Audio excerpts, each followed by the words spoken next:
Na grande reportagem desta semana, conhecemos 7 jovens que pertencem aos diferentes partidos com assento parlamentar. A poucos dias das eleições legislativas, importa perceber qual o papel dos mais novos na política e nas estruturas partidárias.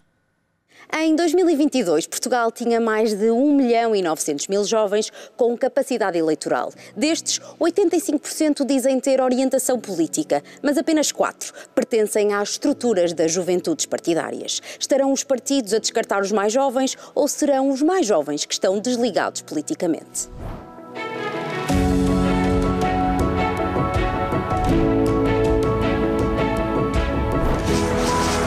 Sempre se falou muito de política em minha casa e à mesa, portanto, sempre foi um tema com o qual eu cresci a ouvir falar sobre e sobre o qual comecei a desenvolver pensamento.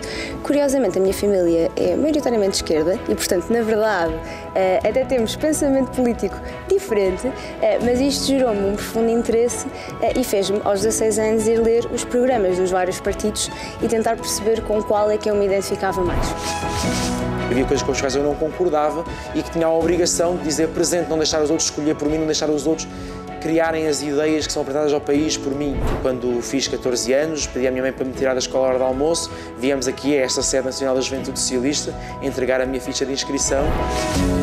A minha incursão pelo mundo político é muito anterior. Eu, pelo menos desde os 14 anos, que tenho um interesse por política. Cresci numa região em que há um contraste social muito vincado e sempre me fez querer compreender mais como é que se pode fazer a mudança através do mundo político. Eu sempre me interessei por política, nunca tive na escola, infelizmente, literacia política, literacia financeira, nunca tive esses conhecimentos. Felizmente, a minha família sempre existiu um grande interesse pela política, pelas questões sociais, e eu acho que o ser político hoje em dia é visto como uma profissão, mas é algo completamente errado. Pode haver profissionais da política, eu estudei ciência política, mas o político é como se fosse um dever, e deve ser dos deveres mais nobres que um cidadão pode ter na sociedade. A Eva, o Miguel, o Fausto e o Frederico são 4 dos jovens que pertencem a partidos com assento parlamentar. Embora com percursos diferentes, encontraram um lugar nos partidos com que mais se identificam.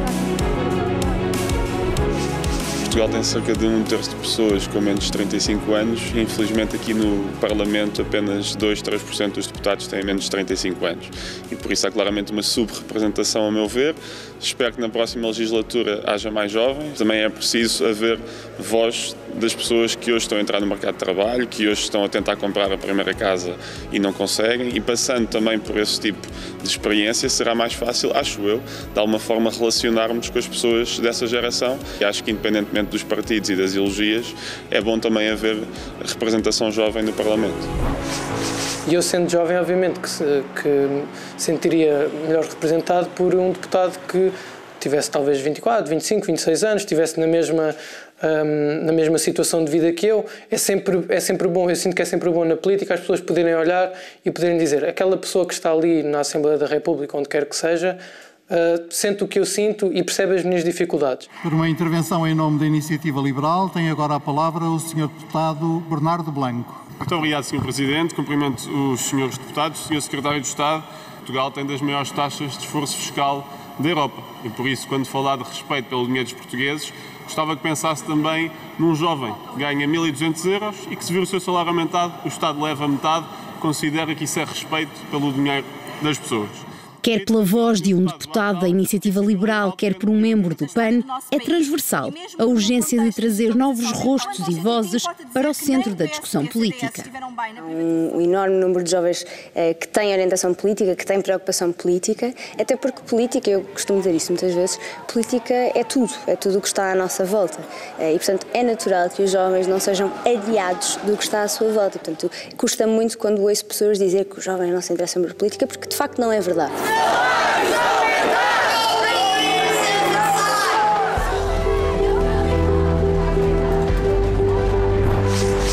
Os jovens não estão desligados, porque se os jovens estivessem desligados, nós no ano passado em Lisboa, no dia 23 de março, não tínhamos tido 700 jovens na rua. Os jovens sentem os problemas como qualquer outro.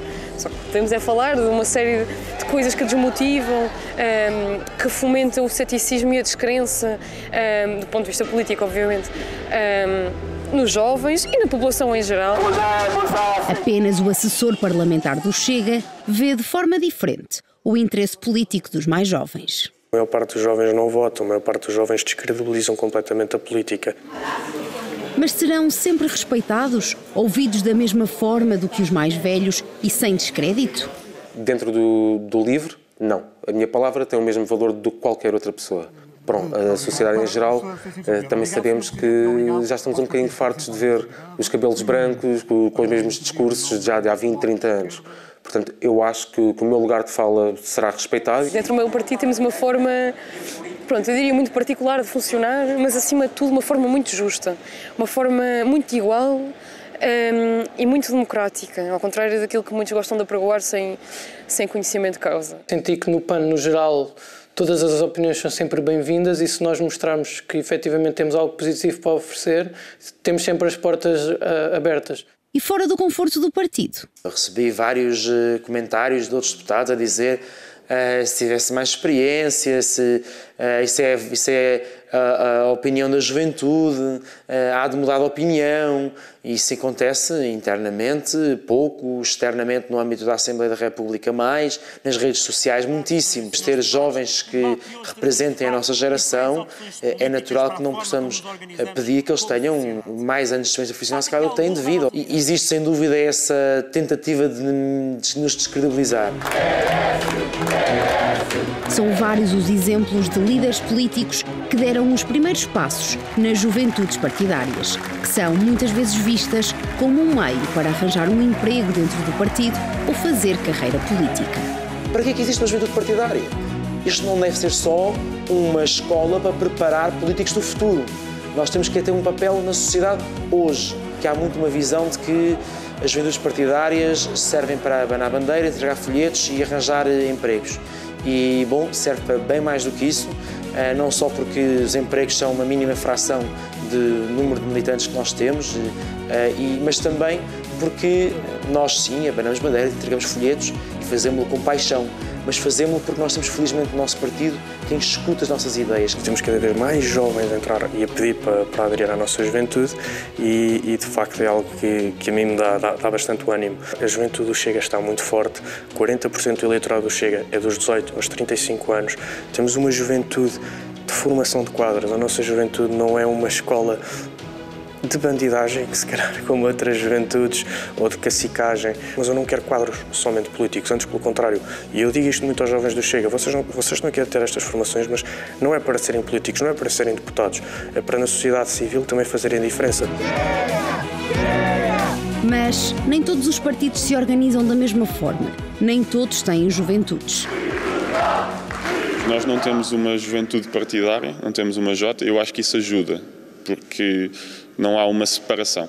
Nos outros partidos, os mais velhos estão aqui no partido, quem é jovem está ali na Jota. Qualquer pessoa, independentemente da idade, faz parte das estruturas do partido e até há um bocadinho, sem ser nada imposto, mas há essa consciência de que a diversidade, eu diria, independentemente do que for, mas neste caso das idades, também traz valor.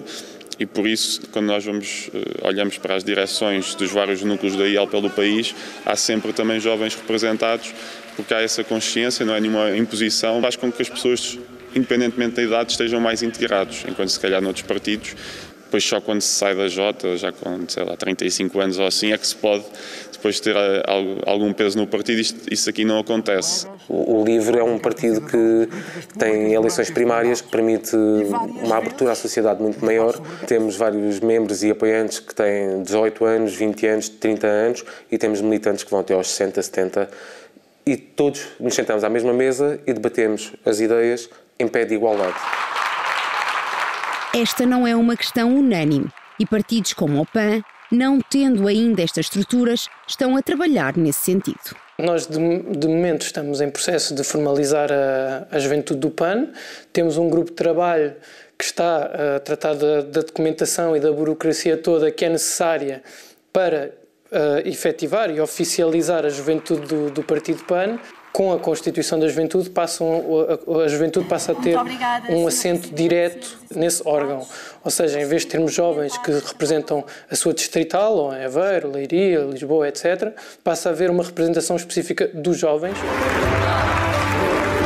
Para a candidata do PSD pelo Círculo Eleitoral de Lisboa, a importância das juventudes é uma não questão e refere uma certa desonestidade por parte destes partidos. Portanto, desde logo as juventudes partidárias permitem um alargar de acesso aos mais novos. Eu pergunto aos partidos que não têm juventudes, mas porquê? Não querem ouvir os jovens de 15 anos? Acham que os miúdos de 16 não têm nada a acrescentar? É que eu, quando entrei com 16 anos, se não tivesse uma juventude partidária no qual me filiar, eu não poderia estar integrada no partido porque não tinha idade para me filiar. E, portanto, eu acabo por estar, quer na JSC, quer no partido. Portanto, nós não somos de maneira nenhuma excluídos dos processos de decisão. É que os partidos que não têm juventudes acabam por ter grupos de trabalho de juventude, coordenações de juventude e, portanto, na verdade, eles sinalizam exatamente o mesmo que nós sinalizamos. Eles simplesmente não querem ter uma estrutura formal porque lhes dá um soundbite melhor, mas eu acho que até é desonesto porque, de facto, eles acabam por fazer o mesmo e percebem esta necessidade.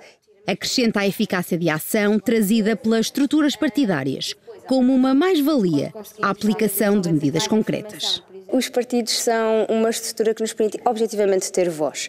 A nossa democracia em Portugal faz com partidos. São os partidos que têm assentos nas Assembleias Municipais, são os partidos que têm assento na Assembleia da República, são os partidos que governam e, portanto, são os partidos que efetivamente têm o último poder para fazer a mudança. Mesmo quem está dentro dos partidos reconhece que as juventudes partidárias nem sempre são o veículo político escolhido pela maioria. Portanto, nós temos que perceber porque é que os jovens não usam os partidos para fazer a sua intervenção política. Portanto, temos que olhar para os protagonistas que os partidos escolhem para serem os seus porta-vozes, portanto, pensar como é que podemos ter mais jovens em posições de poderem falar sobre os assuntos dos jovens e com os jovens. Em segundo lugar, como é que nós comunicamos, portanto, o PS tem uma comunicação muito institucional, o que é normal de um partido que tem a sua dimensão, a sua história, mas temos que ter sempre formas de comunicar, nem que sejam alguns tipos de canais mais jovens, mais irreverentes. Não podemos aceitar que 1 em cada 3 jovens apenas tenha uma participação política ou social. O que é que está a falhar por parte dos partidos e das juventudes partidárias? A linguagem complexa, os temas, a forma como os trabalham, as plataformas que usam para passar a mensagem e o que é que pode ser feito? Tentar simplificar a mensagem para as outras pessoas sem cair no populismo, não é? Mas tentar explicar conceitos complexos em mensagens mais simples e mais curtas. Nós temos uma presença nas redes sociais muito forte e há muitos jovens que também nos conhecem a partir por aí. Mudámos a forma do debate político ter lugar, porque muitas vezes nós criamos-nos sacerdotes, opinion makers nas televisões a darem a sua opinião. Parece que as pessoas não têm lugar. E que a política é só para um ou outro engravatado, mas não é, mas a política é feita de gente como a gente. Acho que é importante nós deixarmos, se calhar, de reunir só nas nossas sedes e estar fechados dentro dos nossos grupos e tentar sair cá para fora, e é nesse sentido, às vezes também já temos tentado fazer iniciativas de, sei lá, beber uma cerveja num café em que estamos a discutir política e, portanto, no fundo, procurar ir fazer o debate político onde os jovens estão, onde as pessoas estão. Acho que essa é uma forma de nos aproximarmos. Por outro lado, acho que uma das formas também de tornar mais apelativa que os jovens venham é o investimento na militância temática. No fundo, criar oportunidades para que os jovens possam trabalhar especificamente nas suas áreas de interesse e não necessariamente num panorama geral. Ainda há um longo caminho a percorrer para que a voz, as ideias e a capacidade de ação dos mais novos seja tão válida como qualquer outra. Estes são 7 exemplos de que os mais jovens não são o futuro, são o presente. Vale a pena esclarecer que nesta reportagem não está representado o Bloco de Esquerda, partido com assento parlamentar, uma vez que não aceitou o convite da Record para participar.